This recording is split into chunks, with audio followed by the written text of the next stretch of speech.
All right, so the poll seems to have flipped when it comes to the presidential race, but has it really?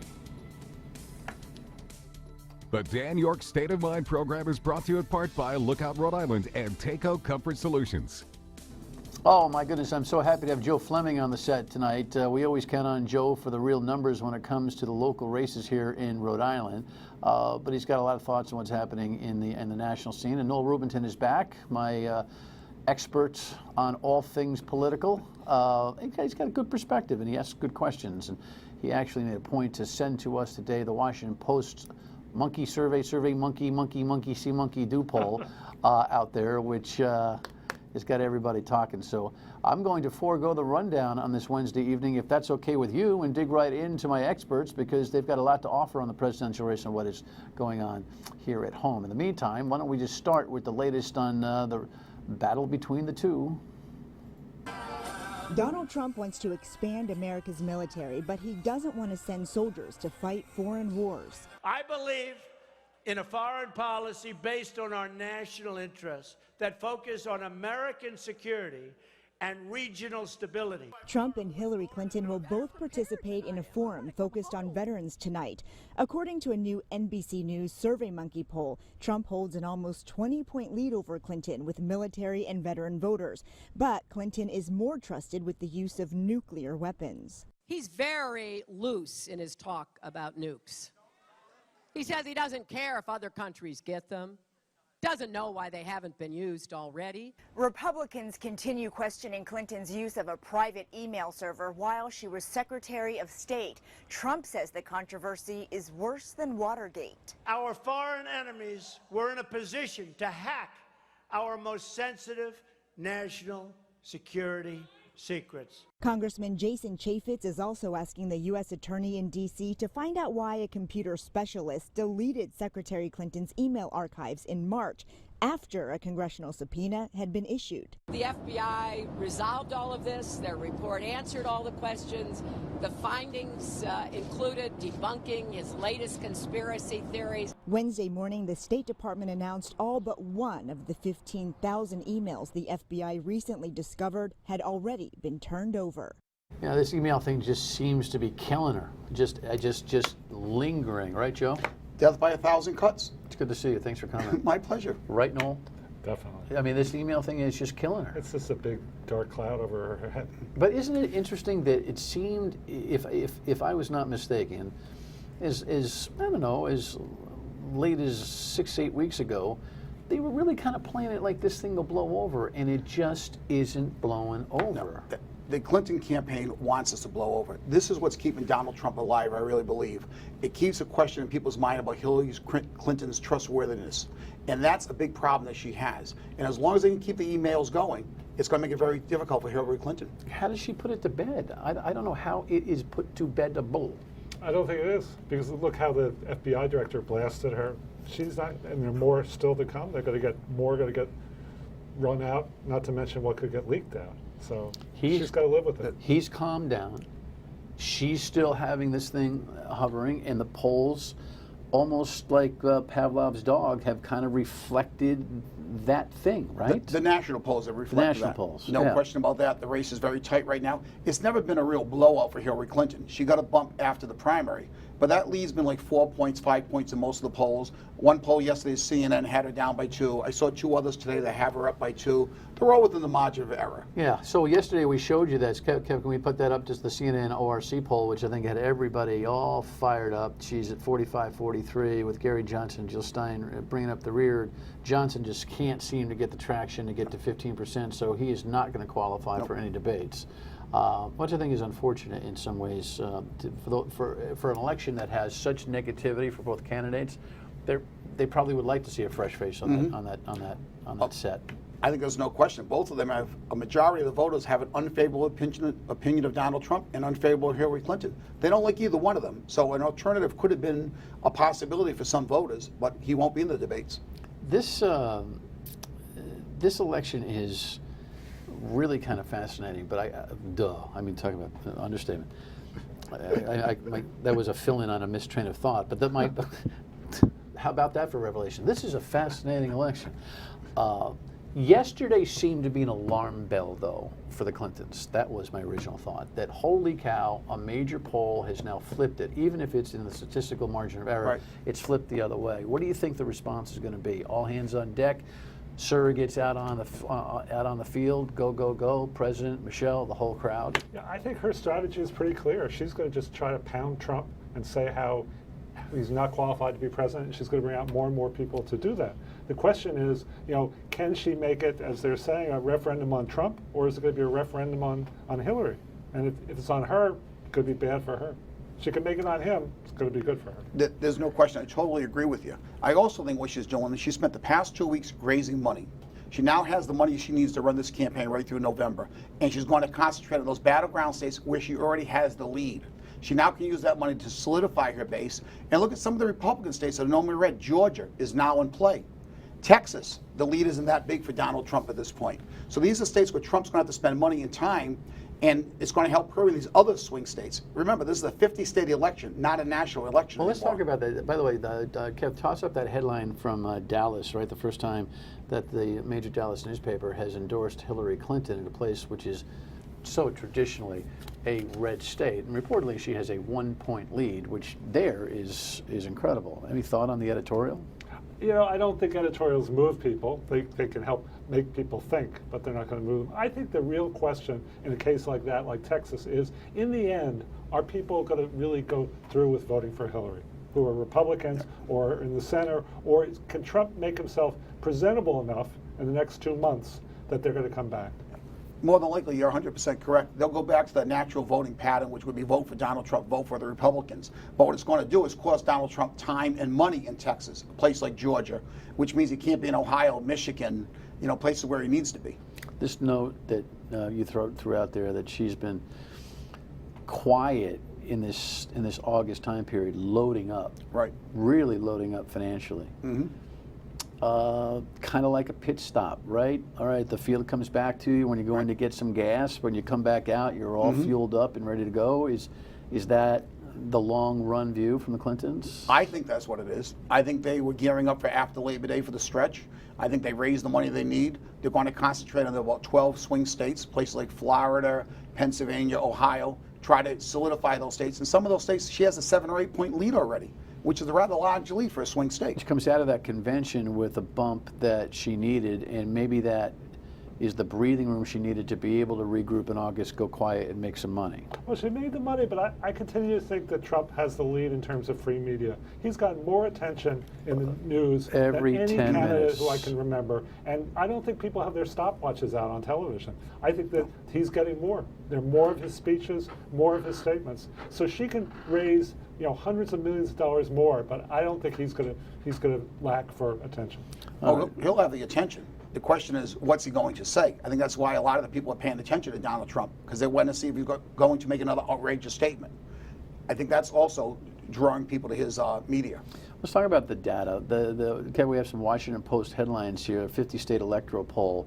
This is kind of where it all really matters in the 50-state poll category. And then we've got this CBS Electoral College piece. Can we run that? Because I know Joe is big on taking a look at the Electoral College. Nationwide polls show that the race is tight, but the election is not decided by the national popular vote. The only thing that counts is the battle for key states that add up to 270 electoral votes, and that race is not close. Anthony Salvanto is our CBS News Director of Elections. Anthony, what are you seeing? Well, that's right, Scott. This is a state-by-state battle, and over the summer, we have watched Hillary Clinton build polling leads in battleground state after battleground state. Some of them slight, depicted here in light blue, but some of them sizable, depicted here in darker blue with double-digit leads. But a lead is a lead, and all of that adds up to, if the election were held today, a sizable electoral vote advantage for Hillary Clinton, far more than the 270 that she would need.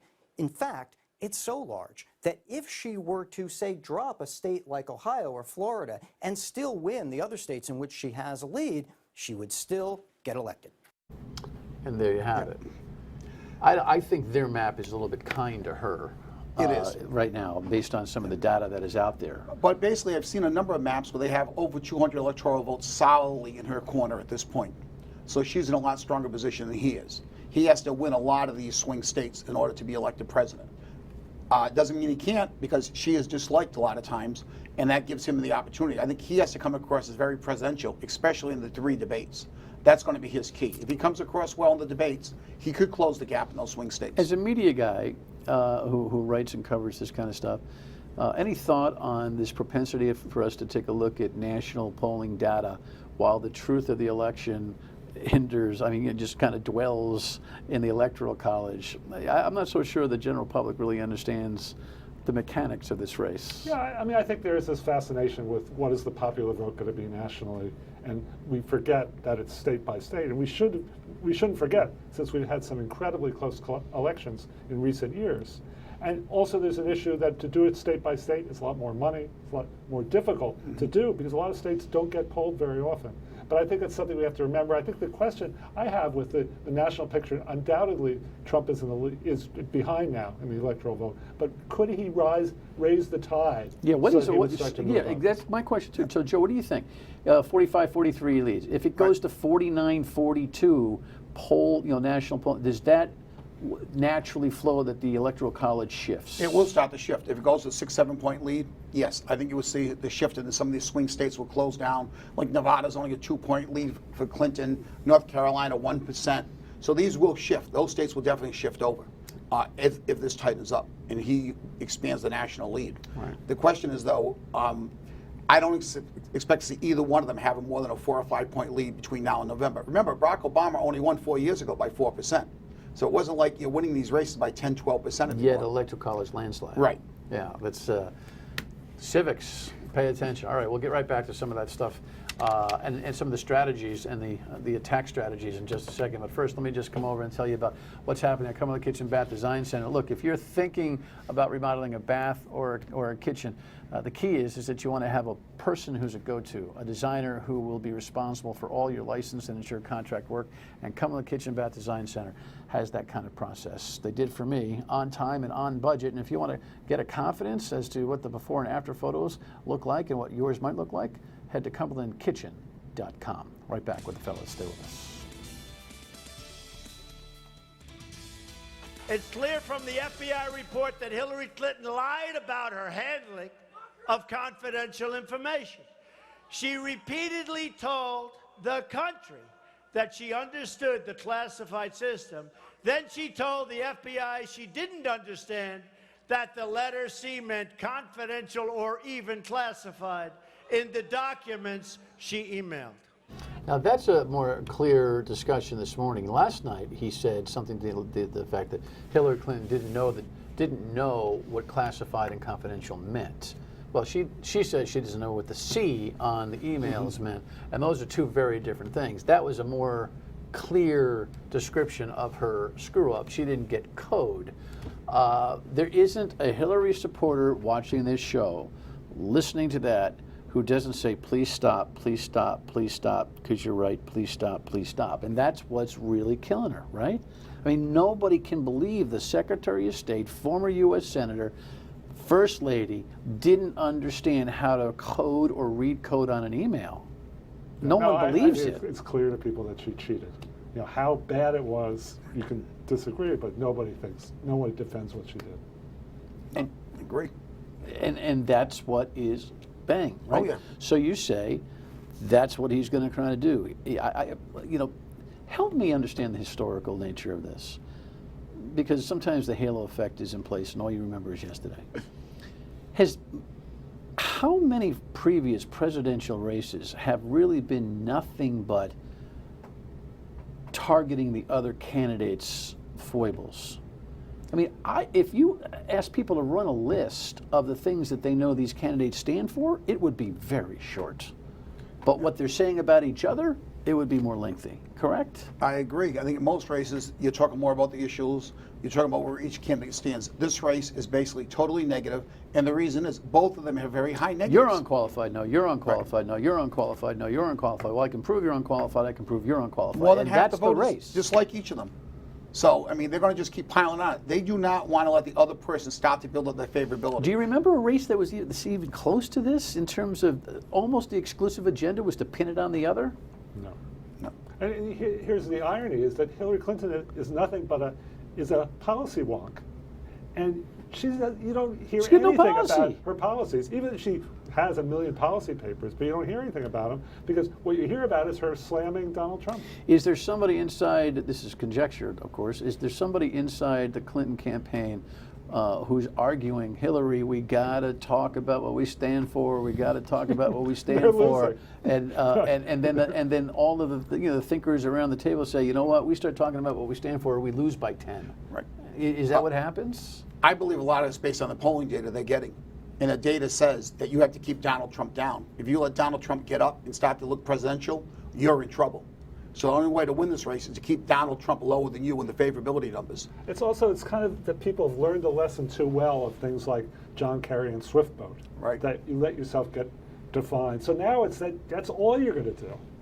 And I think a lot of people find it insulting and really aggravating to just watch this endlessly because they want the problem solved. They don't want to hear everything about why the other person is not qualified. I couldn't agree more. Everywhere I go, socially, business-wise, whatever, same sentiment. Yet you're telling me the data shows you got to keep doing it. Well, How do you connect those two concepts? I'm assuming the data says that based on what the Clinton people are doing. The simple thing is because everything they do is completely thought out on both sides. Well, maybe not on Trump's side as much. Hillary has high negatives. She's been around for 25, 30 years now. Her negatives are set into people's mind. They just don't like her, a lot of people. What she has to do is say, you may not like me, but you like Donald Trump even less. So you have to vote for me. That's their campaign strategy, I believe. To keep making Donald Trump look like a person who cannot be president. You can't trust him as president. So you vote for Clinton. Even though you don't like her, you hold your nose and you vote for her.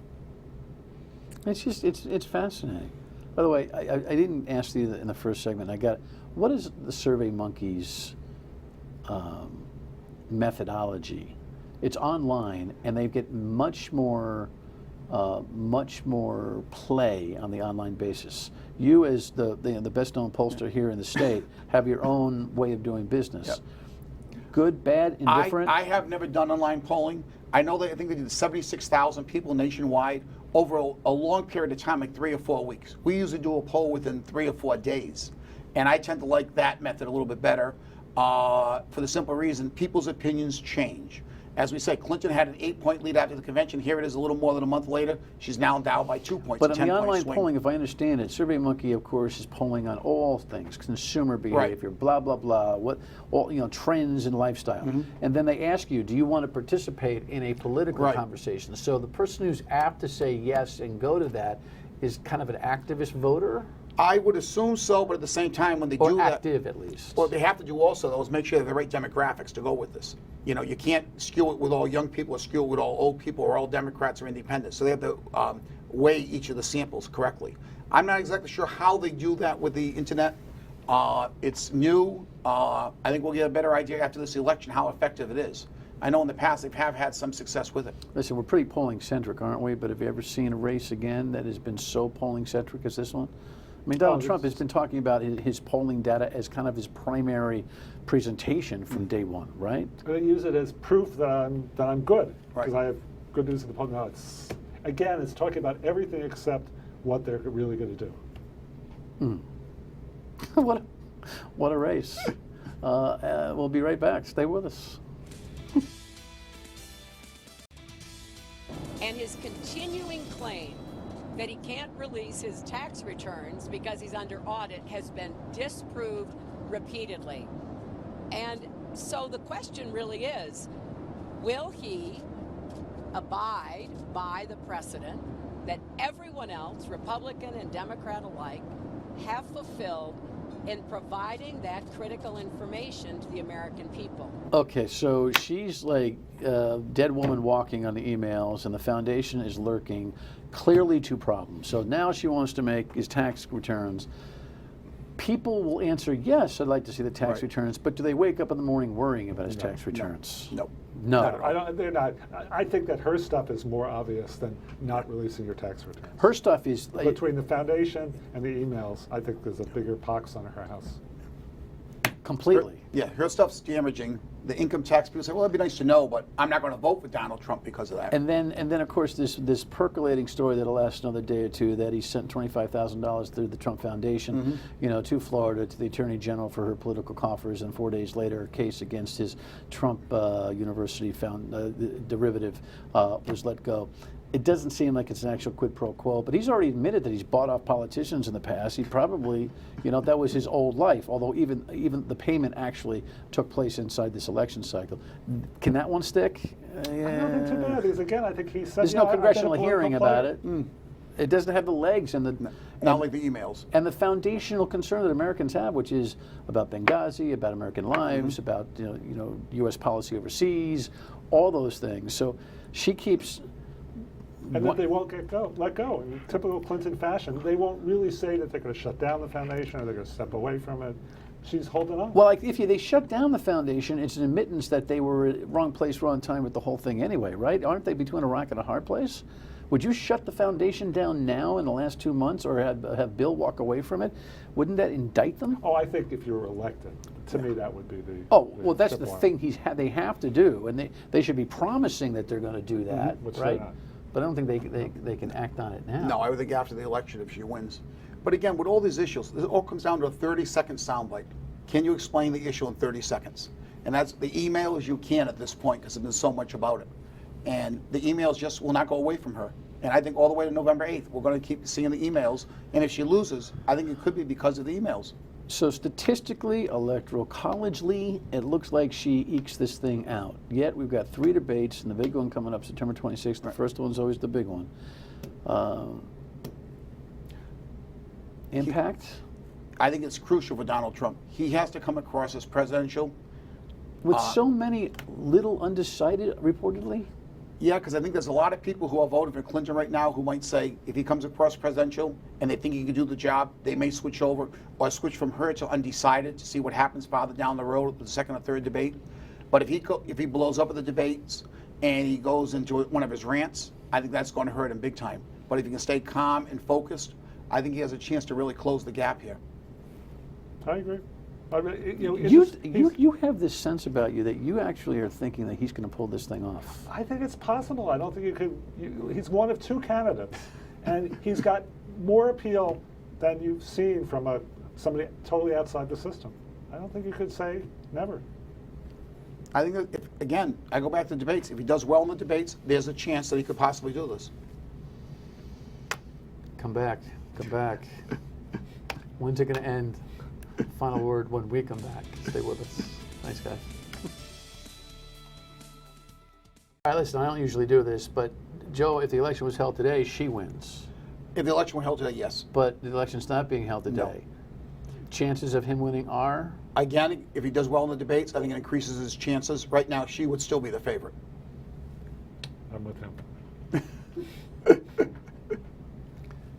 The old discussion always is that the debates really don't mean much. It doesn't.